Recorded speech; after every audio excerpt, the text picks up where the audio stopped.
This is Football at 4. Football at 4 is powered by the Inside the Birds podcast. It's brought to you by Bet365. Whatever the sport, whatever the moment, it's never ordinary at Bet365. Geoff Mosher is host of the Inside the Birds podcast. And, of course, you can get that on all podcasting platforms. And check out their YouTube channel for all their great content. Just search Inside the Birds. Phillies and the Giants 1-0, bottom of the first, a home run to lead it off from Kyle Schwarber. And there is Geoff Mosher. If you're watching on the X platform at 973 ESPN, use the hashtag SBLive. What's up, Geoff Mosher? How are you on this Wednesday afternoon? I'm doing well, Mike. I'm excited for, Memorial Day's behind us, and we got great summer weather here, and pretty soon, before you know it, it'll be training camp time, as we like to say. But all in all, pretty excited. Now, was it you that started the Farkas up on the boardwalk in Ocean City? Did I see that? No, I was in the much calmer Wildwood. Were you the one who got the boardwalk shut down there? Yeah, but I'll tell you, I think that was more of there's a lot of people here, and we could see the potential of something bad happening, because while I was on the boardwalk, didn't hear anything or see anything that crazy. All right. Well, I'm glad to hear that it wasn't you. It was not me. Not this time, Mike. Not this time. Coming a little bit later on in the show, in the 5 o'clock hour, it's 100 days until the Eagles open the season against the Green Bay Packers. So I'm going to give my 10 stories that I'm looking forward to this Eagles season. If you were to say, what's the number one story in your mind, like, that you are looking forward to seeing the answer to?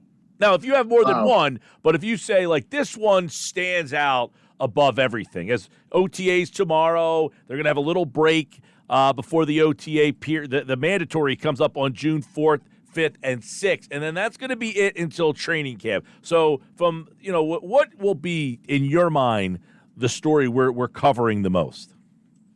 Oh, wow. There's going to be a lot of them. Yeah. I have 10, and I could have done – I have 10, and I probably could have done 20. Okay. I can think of 10. My issue would be the hierarchy of it, because there was not one specific area of the team where you said, if you just fix that, then everything is fine, right? But you're asking me, in the spirit of hierarchy, what's the number one storyline? And I'll go a little bit big picture, but not too big picture. Defense. I think, of course, there's a lot of storylines on the offense. We'll talk about it. But this is a defense that has been a storyline for the Eagles for quite a while. 2 years ago was maybe the only year where you didn't really have a question about the defense, because they set a record for sacks. They were unbelievable. They went to a Super Bowl. So that's great. But in general, this remade secondary, no Hassan Reddick, new defensive coordinator, and just a history of, outside of 2022, right? A history of falling short, especially at the corner and safety positions, to me, is the big story here. Yeah, there's a lot of big stories. I said I have 10, and you're right. I think the point you make about the hierarchy is interesting, because they all seem to be equally as important. Like, the way that I'm looking at it, I was like, well, this is important. Well, this will be an interesting story. That will be an interesting story. I want to throw a couple names at you and kind of get your thoughts on where they kind of sit at this stage and as they get ready for camp. And I want to start with Isaiah Rodgers. Interesting guy, corner. Didn't play last year, had the gambling thing. He reinstated. OTAs, he's on the outside. Many people thought maybe he could be a slot guy. You've got 2 rookies drafted there. Where do you kind of, I asked this question. What do we think the Eagles coaching staff wants him to be? Oh, that's a really good question. What do I think they want him to be? I think that they want him to be someone who looks like a versatile NFL corner that they feel really comfortable keeping on the 53. And I say versatile because if Quinyon Mitchell is Quinyon Mitchell and Darius Slay is Darius Slay, well, then you got 2 starters there. But the nickel spot is open. It's not a spot that he's played a whole lot of. He has been a nickel corner in the spirit of, in Indianapolis, a lot of times he came in in nickel packages, but to play the outside spot while somebody moved inside, right? But he could have a skill set that transitions well if they want to play him as an inside nickel as well. So I just think, though, at this point, they're looking for depth, right? They ideally have their starters in mind on the outside in Slay and in Quinyon Mitchell.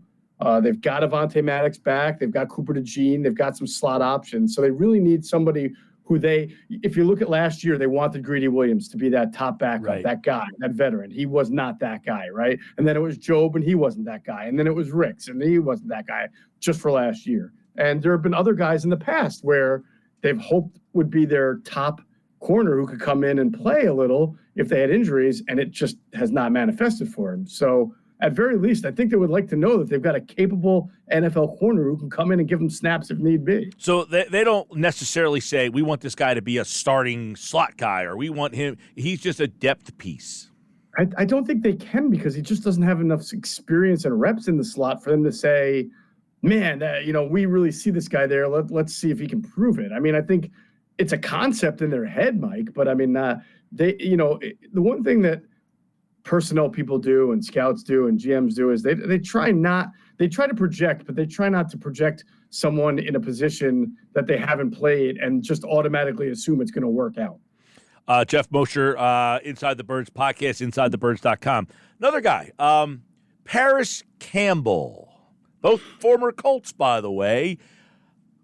Same kind of question. What do they want him to be? Where does he kind of sit right now? Healthy. That's what they want him to be. That's been his biggest issue throughout his career. He hasn't been a productive player because he's been a very unavailable player. And for the Giants last year, I don't know what to make of it. I know he did not see a lot of playing time even when he was healthy. So we've talked about that on Inside the Birds a little bit. They weren't exactly thrilled with what they were seeing from him in practice, and maybe that's because look who was throwing them the ball. It could be could be that too. So I don't know, but again, they need, much like with Isaiah Rodgers, they need somebody who can go in and play if need be. And right now they have an opening as slot receiver. It's where he played his last year at Indianapolis with Matt Ryan and did okay there, but that's not really what they envisioned him as coming out of college when he had all that speed, right? And he projected as an outside receiver. But the Eagles need both. They need a slot guy and they need a top backup outside guy. Yeah, he's an interesting guy, Paris Campbell. A guy who's had some injury issues, and hey, can he be that guy, that slot guy that's been there? All right, I want to kind of get some more thoughts on just these are guys that obviously their roles are kind of undefined at this point right now. So I want to throw another guy your way and go with Nolan Smith. Yeah, what do they want to see out of Nolan Smith? Development, strength, added muscle, and development. More moves that he's able to showcase. But again, sort of also in the Paris camp, just be healthy, be durable, be stronger, be ready to play the run and rush the passer. You don't have to worry about what he's showing you in practice per se, because he's 100 miles per hour. He's a great practice player, but we all know practice and the games is different. And we all knew he needed to get stronger and he needed to get bigger and fight off blocks.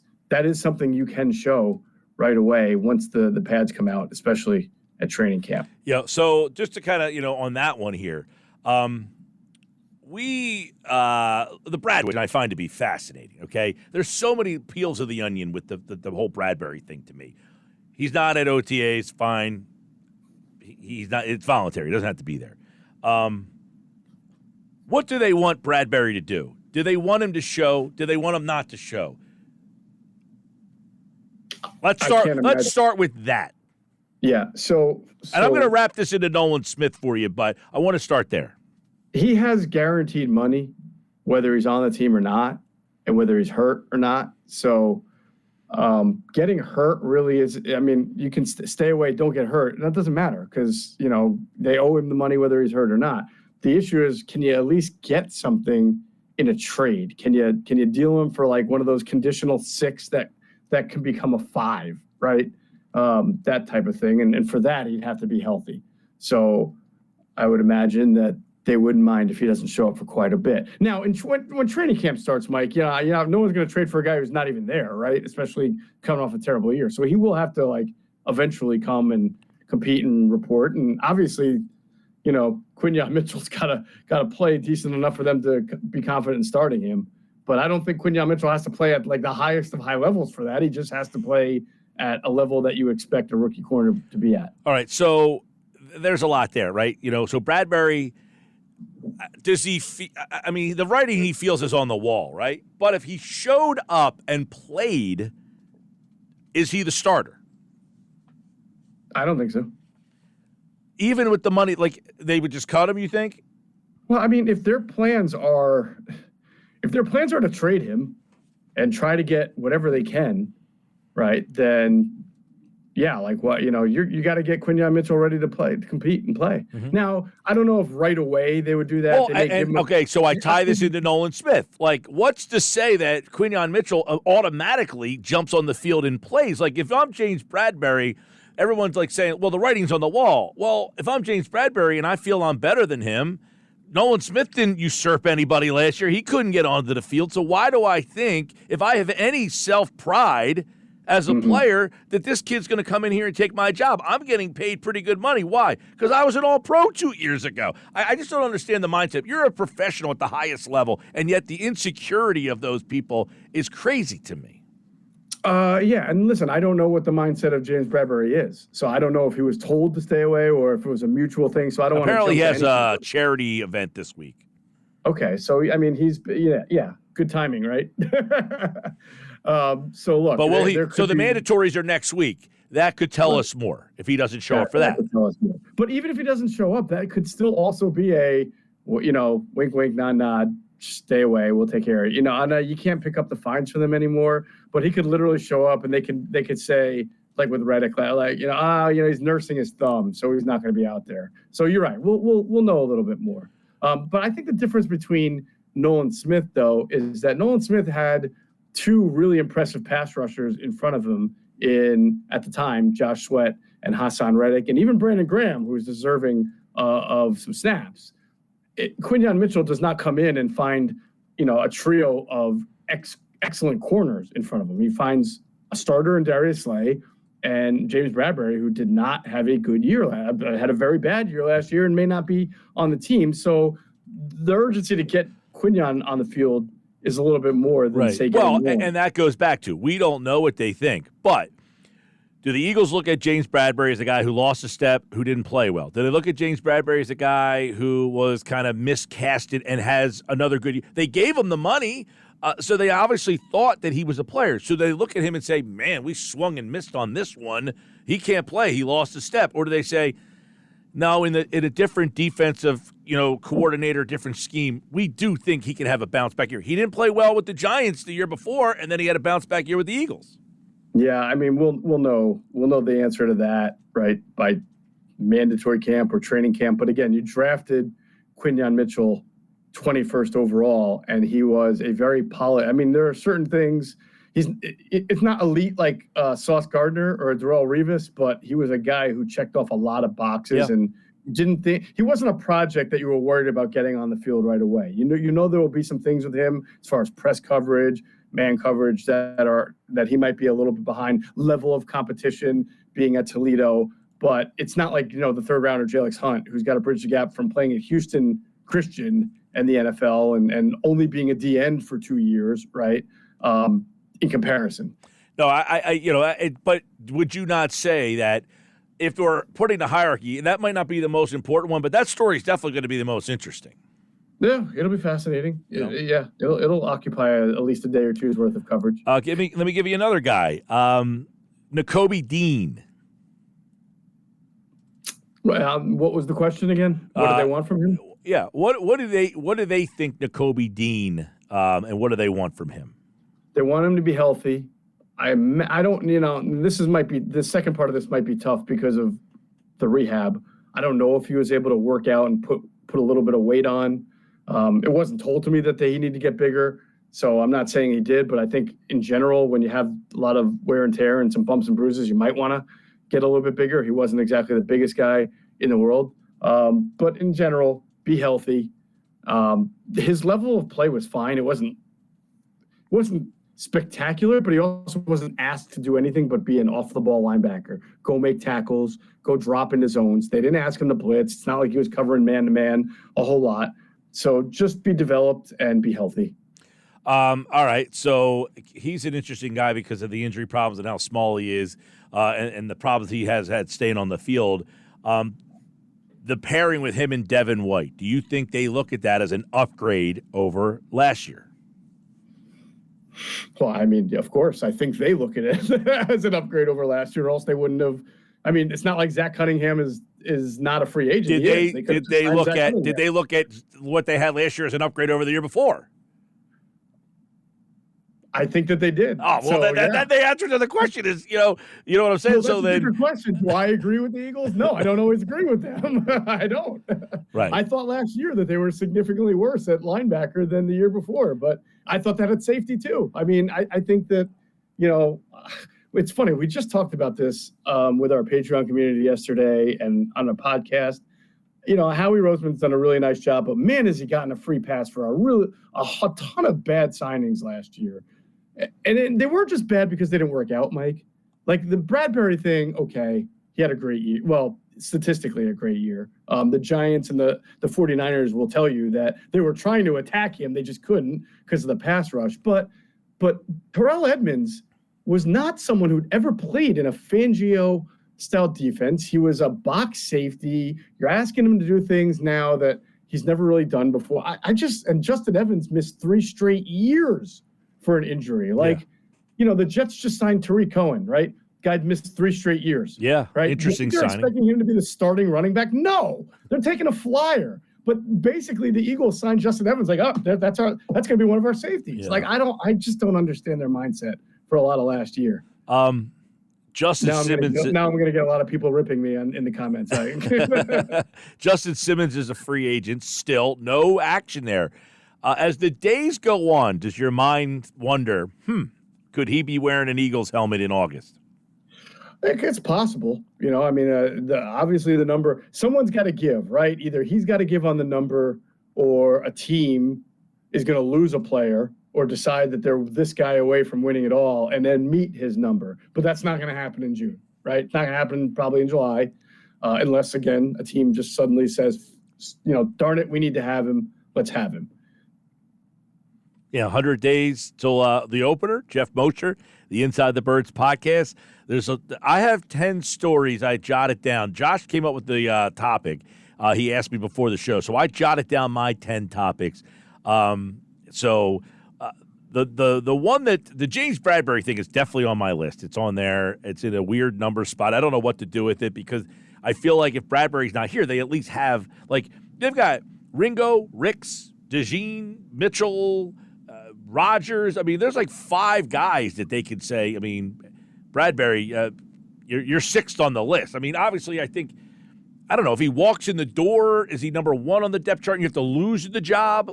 You're 1 until you lose it, and then he goes out there and plays. You know what I'm saying? That whole thing would be very compelling to me. Does he enter? If he shows up, does he enter as the top guy on the depth chart? I would have to say yes, right? You're talking about Bradberry again. Yeah. The Eagles have figured out where I remember when they acquired they had Asante Samuel, right? And then they went and acquired what cornerback that pushed Asante into the number 3. We're going to trade you for anything. Well, Dominic Rodgers-Cromartie, right? Was it Rodgers? And who was their other corner then at the time? I can't even remember. They had 3 of them, right? It was Dominic Rodgers-Cromartie. It was pretty obvious that Asante was on his way out. And Nnamdi is the guy this time. So it was Nnamdi and DRC. Asante was on the way out. Asante shows up to training camp at Lehigh. I still remember a PR staff person having a side conversation with Asante, to prep him and sort of begging and pleading with him to just understand that it's a difficult situation, but the team is going to do what's best for Asante eventually, yada, yada. So Asante then leaves that conversation, walks over to the pack of media, and then just rips the front office. Everything the PR guy had hoped to have happened through that conversation just went right out the window as Asante did what Asante does, right? And then pretty soon they wound up trading Asante to the Atlanta Falcons. So, they'll figure some way around this, but they know. It's compelling. They know that, listen, I'm going to, without being told this, I just know that they know that last year wasn't like some bad year that Vic Fangio is going to have some miracle answer for. He's just not that guy. And they've got a guy now in Quinyon Mitchell that they want to be that guy and groom that guy, and they still have Darius Slay. And they've got Cooper DeJean, who will see some outside time as well. So, I'd be really surprised if could he be they did this with Kevon Wallace last year. He was like the first team safety for the first 3 weeks of camp. And everybody's like, oh, this is the year Kevon Wallace breaks out. And we're like, no. Me and Adam they were telling people, don't go there. Of course, we got ripped. 2 weeks later, the guy doesn't even make the team. So it doesn't really matter what they do. That's my point. Geoff Mosher from the Inside the Birds podcast. And, of course, you can check out the YouTube channel, get the podcast on all podcasting platforms, and, of course, right here on Football at 4 on the Sports Bash Live on 97.3 ESPN. OTAs tomorrow, and they're on the field tomorrow and Friday before a little break until the 4th, 5th, and 6th. Those are the mandatory days.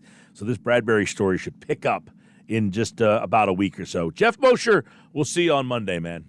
See you, man. And listen, I love all of our listeners. Your listeners, my listeners, our crossover listeners. It's okay if you rip us. I just like to point it out sometimes. All right, man. Well, don't start any ruckus up on the Wildwood Boardwalk. Won't be me this time. All right, man. See you. Take care. Geoff Mosher, everybody, from Inside the Birds podcast, InsideTheBirds.com, here on the Sports Bash Live on 97.3 ESPN, the 97.3 ESPN free mobile app.